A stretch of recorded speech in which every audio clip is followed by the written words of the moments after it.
Bacon, onion, and Parmesan chicken sausage. Let's get into it. All right. Here we've got some of my homemade chili flake bacon. You can see there it's crusted with chili flakes. And I'm just going to cut that up into small cubes. The last time I made bacon sausage, I cut the cubes up too small. And so this time I went a little bit bigger, and I kind of overcompensated. And then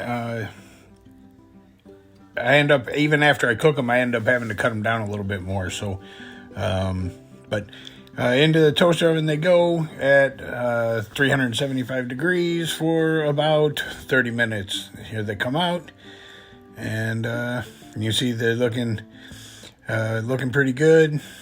Lots of grease in there. So I had some onion in the refrigerator that was been in there a while, so I decided I was going to toss that in to this grease and brown it up in the toaster oven at 400 degrees for about 10 minutes. And so that was a last minute addition to the sausage.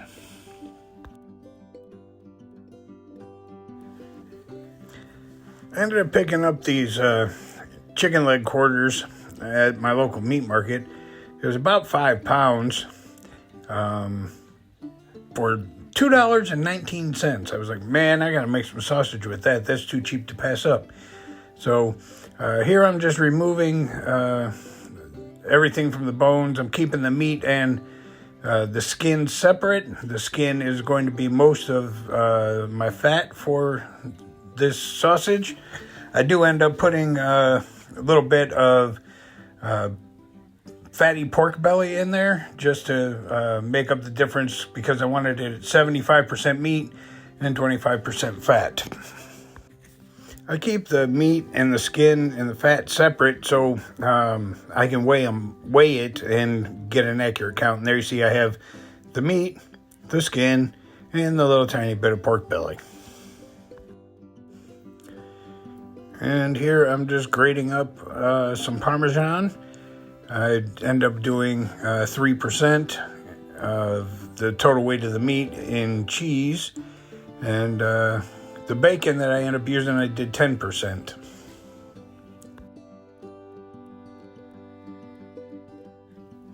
After letting the meat firm up in the freezer for about an hour, I run it through the grinder, and I run it on a small plate, which is at my little grinder here that's about a 4mm grind.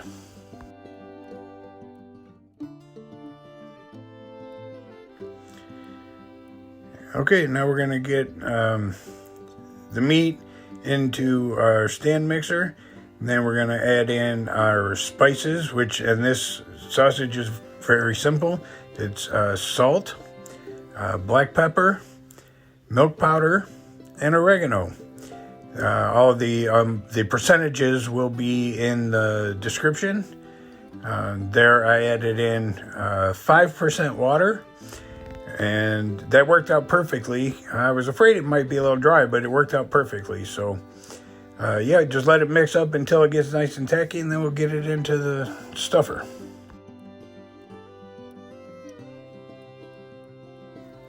I got ahead of myself on the voiceover here.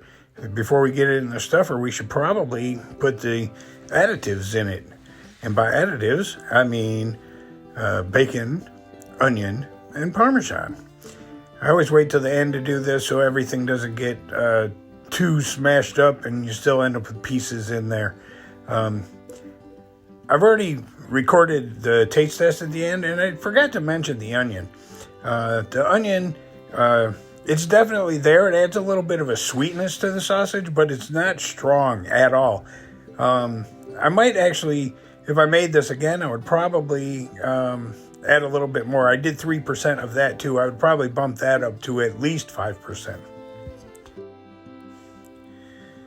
All right, let's get our hog casing on the horn and get this sausage stuffed.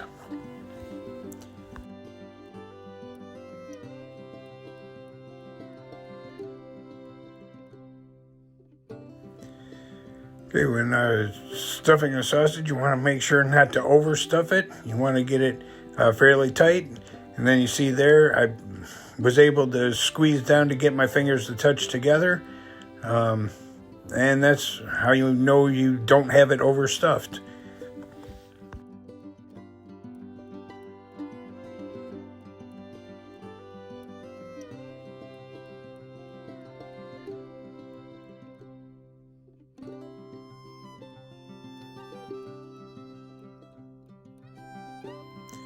Okay, now that I'm at the end, I'm going to pull the horn off.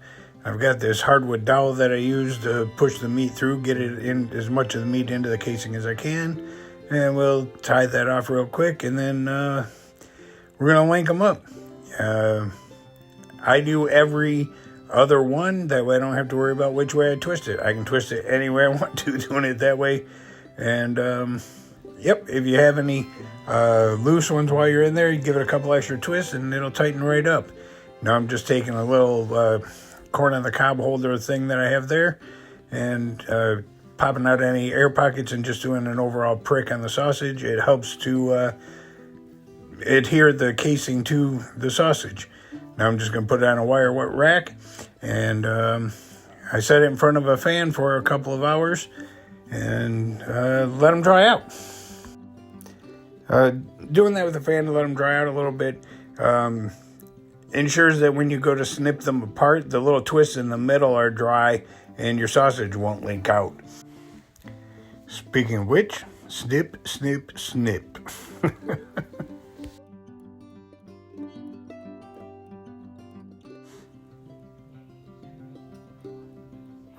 And there you can see it's a good looking sausage. See, everything's spread out well and dried up pretty good. So now I'll just get the ones that I'm not going to eat for dinner tonight into a vacuum bag and into the freezer.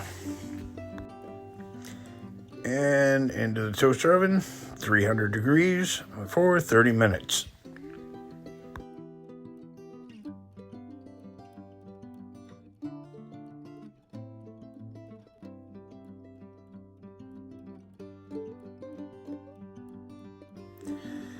All right, here's the cross section of one. It looks really good.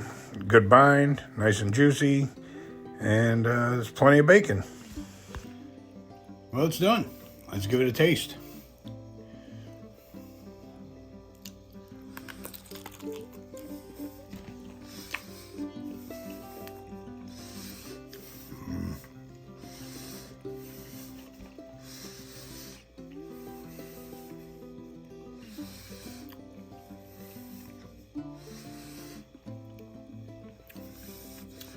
That's a good sausage.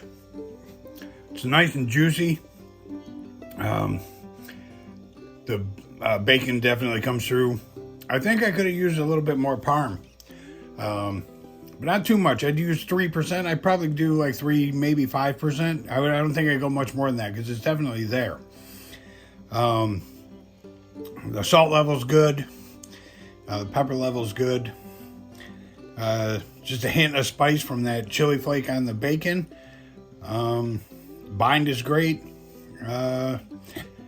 Yeah, I hope you enjoyed the video. I hope you give the sausage a try. Hit the thumbs up if you liked the video. Leave me a comment if you have any questions. Subscribe if you haven't. Thanks if you have. And I'll see you on the next one. Bye.